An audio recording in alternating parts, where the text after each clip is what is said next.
आणि हांव विद्या प्रबोधिनी महाविद्यालयात शिकता. ज्ञानाच्या दर एका मळार आमकां दोळे दिपकावपी अशी प्रगती दिसून येता. हे नवे ज्ञान आमकां व्हडल्या व्हडल्या नवे नवे ज्ञान शिकयता. आता हे नवे ज्ञान मेळटले जाल्यार आमकां भरपूर वाचन करपाक जाय. हे नवे ज्ञान मेळ्ळें ना जाल्यार जिणेच्या सर्तींत आमी फाटीं उरतलीं. तर हे नवे ज्ञान कशें मेळोवप?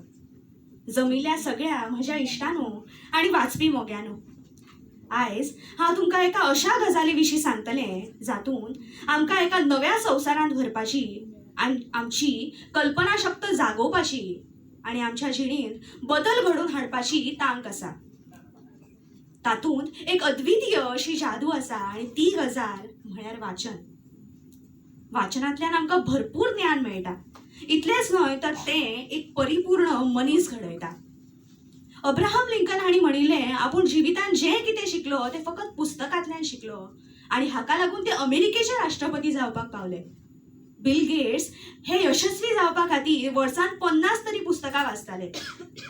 नेल्सन मंडेला हांणी बंदखणीत आसतना 8 वर्सां फकत पुस्तकां वाचलीं आनी हातूंतल्यानच तांकां एपथायट सिस्टम हाच्या आड झुजपाची प्रेरणा मेळ्ळी. हे व्हड व्हडले मनीस घडले ते फकत वाचनाक लागून. वाचाल तर वाचाल. या डॉक्टर बाबासाहेब आंबेडकर हांच्या सुविचारान आमकां वाचपाचें म्हत्व सांगलां. वाचन हे फकत एक मनोरंजनाचें साधन न्हय तर ज्ञानाचें एक असंख्य भंडार जावन आसा. हे वाचन आमकां जिवितांत योग्य दिशेन व्हरता. बरी पुस्तकां वाचल्यार आमच्या मनाचेर सकारात्मक परिणाम जाता. ते आमकां एक योग्य दिशा दितात. खंयच्याय भाशेचेर प्रभुत्व मेळटलें जाल्यार नेमान त्या भाशेचें वाचन करप गरजेचें. विद्यार्थ्यांक अभ्यासक्रमा भायली पुस्तकां वाचपाची आवड ही ल्हानपणा सावनच लावपाक जाय. अभ्यासक्रमा भायली पुस्तकां वाचली म्हणटकच तांची शब्द संपदा वृद्धींगत जाता.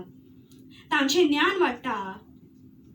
ते आपलें ज्ञान वाडिल्ल्यान आपलें एक स्वताचें एक खंबीर मत घडोवपाक शकतात, स्वतंत्र मत घडोवपाक शकतात आनी ते समर्थपणान मांडपाचो तांकां आत्मविश्वास येता. हे फायदे जाले वाचनाचे. वाचनान त्या भायर आमकां आनंद मेळटा, आमचें मन रिजवण जाता. वाचनांतल्यान आमी एका सामान्य सावन असामान्य जगांत प्रवेश करतात. हे वाचन आमकां लेखकाच्या नदरेंतल्यान आमी जग अणभवपाक शकतात. आमी लोकांचे अणभव, लोकांचे आमी विचार स्वता अणभवूंक शकतात ते वाचनांतल्यान. George R.R. मार्टिन्स हांणी म्हणिल्लें, a reader lives 1000 lives before he dies. वाचनांतल्यान आमी एक नवी नदर सोदून काडटात, आमच्या गृहीत विचारांतल्यान भायर सरतात आनी आमचें जिवीत आमी परसळून दितात. हाका लागून वाचन हें भरपूर म्हत्वाचें. स्वामी विवेकानंद हांणी म्हणिल्लें, पुस्तकांची संख्या ही भरपूर आसा पूण वेळ कमी आसा. गरजेचें तेंच वाचप हें गिन्यानाचें गुपीत. आतां वाचन म्हळ्यार कितें? फुड्यान पुस्तक धरलें आनी जें दिसता तें लक्ष नासतना बडबडत रावलें, वाचत रावलें म्हूण वाचन जाता? तर ना. वाचन हें मन लावन करपाक जाय. ते तातूंतले विचार तातूंतल्या बऱ्या विचारांची आमी नोंद करपाक जाय आनी त्या विचारांचेर आमी निरीक्षण करून ते आमच्या जिवितांत आपणावपाक जाय. जेन्ना आमी ते आपणायतलीं आनी आमच्या जिवितांत बरे बदल घडटले, सकारात्मक बदल घडटले, आमच्या जिवितांत चमत्कार घडटले, तेन्ना त्या वाचनाची खरी जादू आमकां कळटली. स्वामी विवेकानंद म्हणटात तशें आमी भरपूर पुस्तकां वाचपाक जाय आनी आमचें ज्ञान वृद्धींगत करपाक जाय. वाचनांतल्यान विद्यार्थ्यांची शब्द संपदा वृद्धींगत जाता, तांची भास परिष्कृत जाता आनी तांचें एक परिपूर्ण अशें व्यक्तिमत्व घडटा.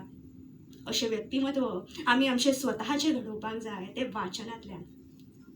आयज हांव तुमकां सगळ्यांक आव्हान करतां, एक तरी पुस्तक उखलात आनी ताच्या पानांनी बुडून वचपाची जादू ही स्वता अणभवात. वाचन हें जेन्ना तुमचें व्यसन जातलें तेन्नाच वाचनाची खरी जादू तुमकां कळटली. देव बरें करूं.